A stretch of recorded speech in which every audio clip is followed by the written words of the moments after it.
कहानी की शुरुआत होती है साल 2020 से। जापान की एक बड़ी टेक कंपनी ड्रैगन बैंक में दो लड़के इंटरव्यू देने आते हैं। पहला लड़का गाकू है जो स्मार्ट तो है लेकिन बहुत नर्वस है। इसलिए जब उसकी बारी आती है तो वो इतना डर जाता है कि अपनी चेयर से ही गिर जाता है।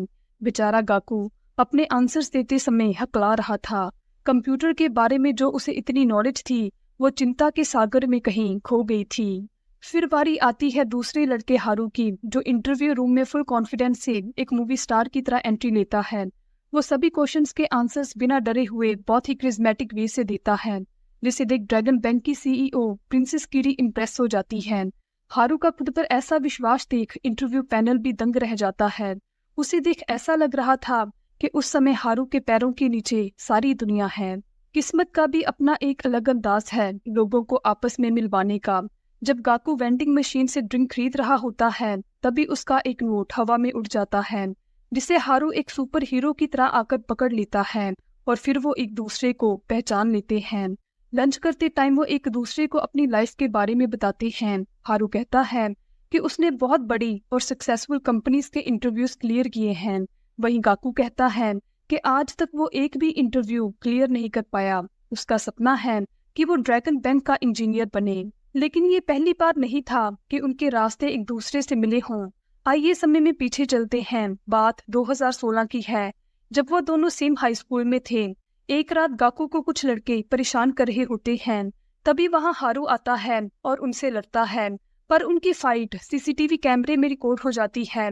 हारू को बचाने के लिए गाकू अपनी हैकिंग स्किल्स का यूज करता है और सीसीटीवी कैमरे को हैक करके वीडियो डिलीट कर देता है, जिसे देख हारू गाकू से इम्प्रेस हो जाता है और सोचता है कि एक दिन गाकू अपनी लाइफ में कमाल करेगा। पर आज 2020 में गाकू ड्रैगन बैंक की खिड़कियां साफ कर रहा होता है।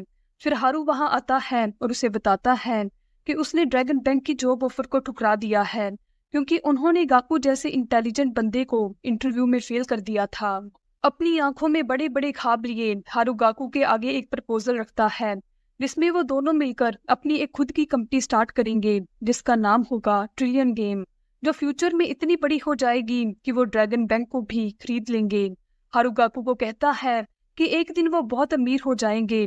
उनके पास बहुत सारा पैसा, आलीशान घर, महंगी गाड़ियां और नौकरों की फौज से भरी एक शानदार जिंदगी होगी। गाकू हारू के इतने बड़े सपने को समझने की कोशिश कर रहा होता है। उसे यकीन नहीं हो रहा था कि वो ऐसा भी कुछ बड़ा कर सकता है। और इस तरह ट्रिलियन गेम की जर्नी शुरू होती है। उनका पहला चैलेंज होता है फंडिंग। वो अपनी कंपनी को स्टार्ट करने के लिए पैसे जुटाने की कोशिश में बहुत से इन्वेस्टर्स के पास जाते हैं। हारू उन्हें इम्प्रेस करने के लिए बड़ी बड़ी बातें करता है। फिर वो ड्रैगन बैंक की प्रिंसेस कीडी से मिलते हैं, जो उन्हें पैसे देने के लिए मान तो जाती है, लेकिन उनकी कंपनी का ज्यादातर हिस्सा अपने पास रखने की डिमांड करती है। हारू को ये मंजूर नहीं होता, इसलिए वो प्रिंसेस कीरी की ऑफर को ठुकरा देता है। इसके बाद ड्रैगन बैंक एक हैकिंग कंपटीशन रखता है, जिसमें दुनिया का बड़े से बड़ा हैकर पार्टिसिपेट करता है। गाकू भी हारू के कहने पर इस कंपटीशन में एंटर करता है। फिर हारू कुछ कंप्यूटर एक्सपर्ट्स को ढूंढता है, जिनकी हेल्प से गाकू क्वालिफाइड राउंड में बहुत अच्छा स्कोर करता है और टॉप 12 में पहुंच जाता है। अब फाइनल राउंड में हारू गाकू को जीतने में मदद करने के लिए ड्रैगन बैंक के वाईफाई से छेड़छाड़ करता है, जिसकी वजह से गाकू कंपटीशन जीत तो जाता है, लेकिन आखिर में वो दोनों पकड़े जाते हैं और उन्हें डिस्क्वालीफाई कर दिया जाता है। पर इसी बीच वो मिस्टर कज़ुकी को अपनी परफॉर्मेंस से इम्प्रेस कर देते हैं, जो कि एक बहुत अमीर आदमी होने के साथ साथ एक सन की इन्वेस्टर भी होता है। फिर मिस्टर कज़ुकी उन्हें एक कंडीशन पर पैसे देने के लिए मान जाता है, जिसके अकॉर्डिंग हारू या गाकू दोनों में से किसी एक को उस बार की किसी ब्यूटीफुल मॉडल के साथ वन नाइट स्टैंड करना होगा। असल में मिस्टर कज़ुकी उनका टेस्ट ले रहा होता है। वो देखना चाहता था कि ये जो इतनी बड़ी कंपनी को स्टार्ट करने की बातें कर रहे हैं, क्या वो एक मॉडल को सेड्यूस करने जैसा मामूली सा काम भी कर सकते हैं।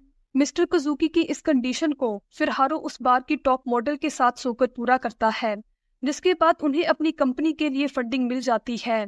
अब उनका नेक्स्ट चैलेंज होता है एक टीम बनाना, क्योंकि वो दोनों एक कंपनी को अकेला खड़ा नहीं कर सकते थे। उन्हें स्मार्ट लोग चाहिए थे, इसलिए वो इंटरव्यू रखते हैं, जिसमें वो रिन नाम की एक लड़की को हायर करते हैं, जो कि एक तेज दिमाग वाली लड़की थी, जिसने उन्हें इंटरव्यू के दौरान इम्प्रेस कर दिया था।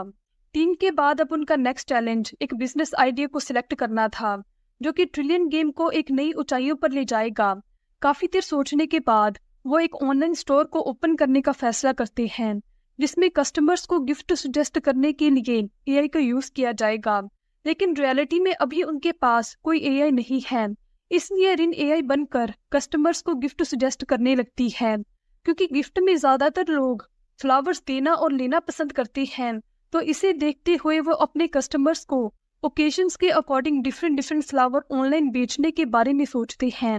रिन पहले एक फ्लावर शॉप में काम कर चुकी थी, इसलिए उसे इस बारे में काफी नॉलेज होती है।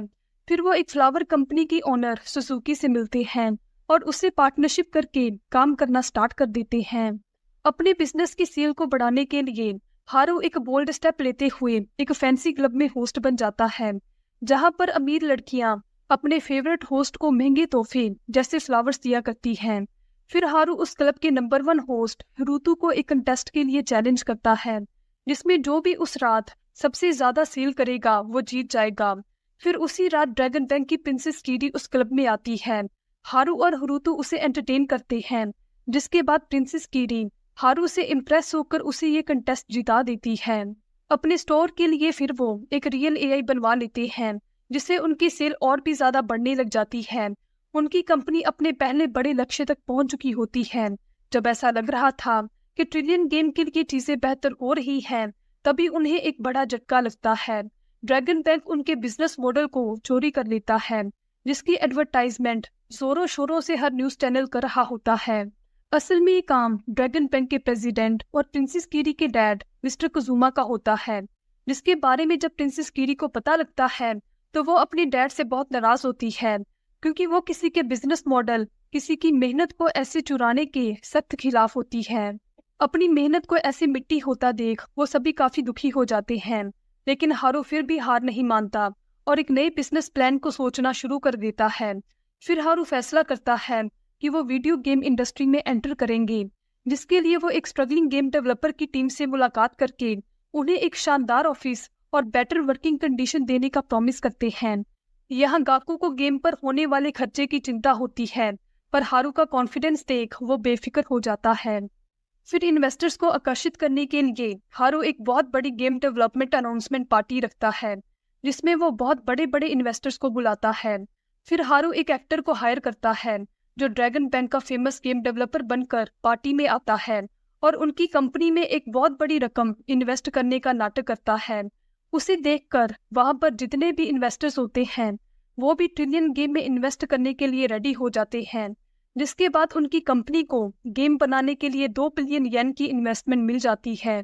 फिर प्राइवेट में हारू गाकू को बताता है कि असल में उसका रियल प्लान गेम बनाना नहीं था, वो तो बस इस पैसे से मीडिया कंपनीज को खरीदना चाहता था ताकि वो मीडिया को कंट्रोल करके बिजनेस वर्ल्ड में आगे बढ़ सके। हारू ने अपने पहले बिजनेस फेलियर से लेसन सीखा था, जब उसके बिजनेस मॉडल को ड्रैगन बैंक ने चोरी कर लिया था। उसे पता चल गया था कि अगर उसे बिजनेस वर्ल्ड में अपने पैर जमाने हैं तो उसे पहले मीडिया को अपनी तरफ करना होगा। यहाँ गाकू को गेम डेवलपर टीम के लिए बुरा लगता है, पर हारू उसे समझाते हुए कहता है कि ये सब उनके बड़े सपनों को पूरा करने के लिए जरूरी है। फिर इन गाकू को बताती है कि उनके बैंक अकाउंट से 2 बिलियन येन चोरी हो चुके हैं, जिस पर गाकू उसे कहता है कि वो पैसे उसने गेम बनाने के लिए निकाले हैं। जिसके बारे में जब हारू को पता लगता है तो वो गाकू से मिलता है और उसे कहता है कि अगर उसका गेमिंग इंडस्ट्री में इतना ही इंटरेस्ट है तो फिर वो एक नहीं बल्कि दोनों इंडस्ट्रीज गेम और मीडिया में एंटर करेंगे। जिसके बाद वो ड्रैगन बैंक की गेम टीम के हेड हिबिजिमा से मिलते हैं, जहां हारू उसे उनकी गेम बनाने में मदद करने के लिए कन्विंस कर लेता है। जिसके बाद वो बबल बस्टर नाम की एक गेम पर साथ मिलकर काम करते हैं, लेकिन जिस दिन वो अपनी गेम को रिलीज करने वाले होते हैं उसी दिन ड्रैगन बैंक उनके जैसी सेम गेम को बनाने की अनाउंसमेंट मीडिया में कर देता है, ठीक वैसे ही जैसा उन्होंने उनके पहले बिजनेस मॉडल के साथ किया था। अब हिबिजिमा को ड्रैगन बैंक में न्यू गेम की असाइनमेंट को कंप्लीट करने वापस जाना होता है। वो ट्रिलियन गेम की टीम को कहता है कि उन्होंने उसकी हेल्प मांगी थी जो उसने कर दी है। नेक्स्ट डे हिबिजिमा ड्रैगन बैंक की न्यू गेम लॉन्च की प्रेस कॉन्फ्रेंस में जाता है। अपनी स्पीच देते हुए वो लास्ट मिनट में अपना डिसीजन बदल लेता है और ट्रिलियन गेम को ज्वाइन करने की पब्लिक अनाउंसमेंट कर देता है, क्योंकि वो ट्रिलियन गेम की टीम की डेडिकेशन से काफ़ी इम्प्रेस हो गया था। हिबिजिमा के इस फैसले से ट्रिलियन गेम की न्यू गेम को काफ़ी पब्लिसिटी मिलती है, जिसके बाद हारू कुछ मीडिया कंपनीज की हेल्प से अपनी गेम को प्रमोट करने के लिए ढेर सारी एड्स चलवाता है, जिसके कारण वो कुछ हफ्तों में ही ऐप स्टोर में नंबर 1 गेम बन जाती है, जिसके बाद वो सभी करोड़पति बन जाते हैं। फिर ट्रिलियन गेम मीडिया इंडस्ट्री में एंटर करता है। वो अपना एक ऑनलाइन टीवी, जिसका नाम वो ट्रिलियन टीवी रखते हैं, उसे स्टार्ट करते हैं। टीवी में कैसे काम किया जाता है, शोज कैसे बनते हैं, इन सब चीज़ों के बारे में जानने के लिए वो एक बना बनाया वेदर फोरकास्टिंग चैनल खरीद लेते हैं। काम को सीखने के बाद वो अपने खुद के शोज बनाना शुरू कर देते हैं। फिर जब ड्रैगन बैंक एक फॉरेन मीडिया कंपनी को खरीदने में बिजी होता है, तब हारू अपना सारा फोकस अपने ऑनलाइन टीवी को ग्रो करने पर लगाता है। हारू अपने रिपोर्टर्स को सोशल मीडिया में चल रही हर लेटेस्ट न्यूज़ को कवर करने के लिए कहता है, जिसमें वो रियल और फेक न्यूज़ को पहचानने के लिए एक एआई का यूज़ करते हैं। उनके इस रिपोर्टिंग के न्यूज़ स्टाइल को देख काफ़ी सारे यूजर्स उनसे जुड़ने लगते हैं, जिससे उनका चैनल सिर्फ ग्रो ही नहीं करता, बल्कि वो इतना ज़्यादा हिट हो जाता है कि आखिर में वो ड्रैगन बैंक की मीडिया कंपनी को ही पीछे छोड़ देता है। लेकिन हारू अभी भी अपने सपने तक नहीं पहुंचा था, इसलिए वो मनी को इजीली ट्रांसफर करने के लिए एक ऑनलाइन ऐप बनाते हैं। फिर वो एक पब्लिक रेलवे कंपनी को खरीदने की कोशिश करता है, जिसे ड्रैगन बैंक भी खरीदना चाहता था। हारू की इस बोल्ड मूव से प्रिंसेस कीरी का फादर मिस्टर कुजुमा इम्प्रेस हो जाता है, क्योंकि उसे हारू में वो जज्बा, वो आग दिखती है जो कभी उसमें हुआ करती थी।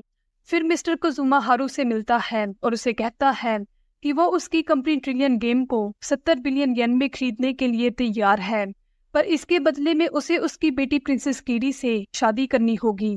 हारू मिस्टर कुजुमा को कहता है कि वो पहले से ही मैरिड है, इसलिए वो प्रिंसेस कीरी से शादी नहीं कर सकता।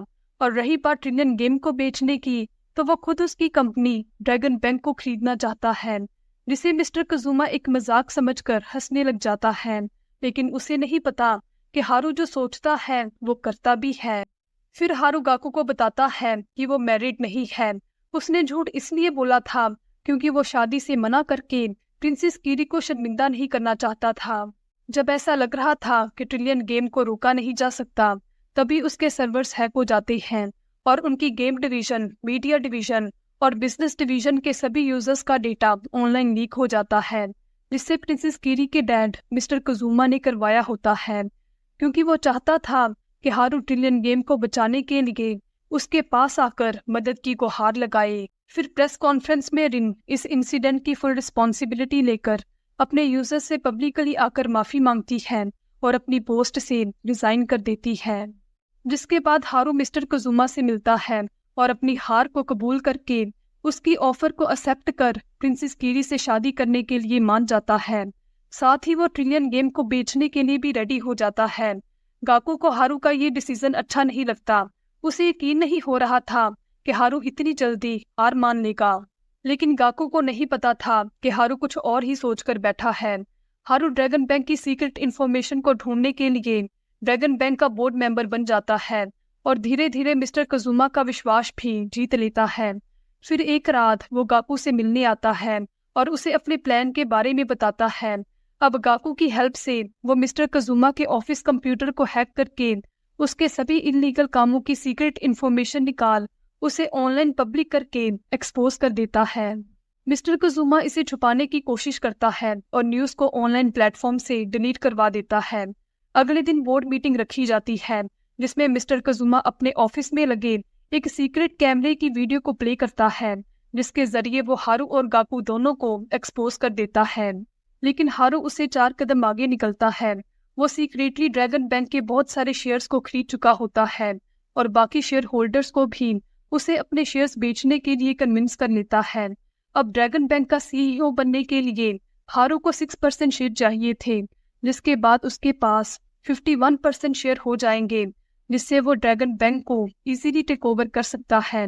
यहाँ प्रिंसेस कीरी के पास 6% शेयर होते हैं, जो वो हारू को दे देती है, क्योंकि उसे भी पता है कि अगर उसने ऐसा नहीं किया तो हारू उसके फादर को फिर से पब्लिकली एक्सपोज कर सकता है। फिर हारू गाकू को एक सरप्राइज देता है। वो ड्रैगन बैंक का सीईओ खुद बनने की बजाय गाकू को सीईओ बना देता है। गाकू जो ड्रैगन बैंक का एक मामूली सा इंजीनियर बनने का सपना देखा करता था, आज वो उस कंपनी का सीईओ बन चुका है। फिर वो रिन को भी अपने साथ मिला लेते हैं। आखिर में ट्रिलियन गेम अपनी पेरेंट कंपनी ड्रैगन बैंक को खरीद लेता है, जिसका सपना उन्होंने कभी देखा था। गाकू को ट्रिलियन गेम का सीईओ बना दिया जाता है। प्रिंसेस कीरी ड्रैगन बैंक की प्रेसिडेंट बन जाती है। रिन को फ्लावर बिजनेस के प्रेसिडेंट की पोस्ट दे दी जाती है, जिसे वो बाद में खरीद लेते हैं। लेकिन हारू, जिसने इस सपने को देखा था, जिसने ये सब शुरू किया था, वो बिना किसी को कुछ बताए कहीं गायब हो जाता है। अब 2 साल गुजर जाते हैं। जहाँ ट्रिलियन गेम एक सक्सेसफुल कंपनी, वही गाकू एक पावरफुल बिजनेस लीडर बन चुका होता है। फिर एक दिन जब गाकू वेंडिंग मशीन से ड्रिंक खरीद रहा होता है, तो तभी उसका एक नोट हवा में उड़ जाता है, जिसे हारू पहले की तरह एक मूवी हीरो के जैसे आकर पकड़ लेता है।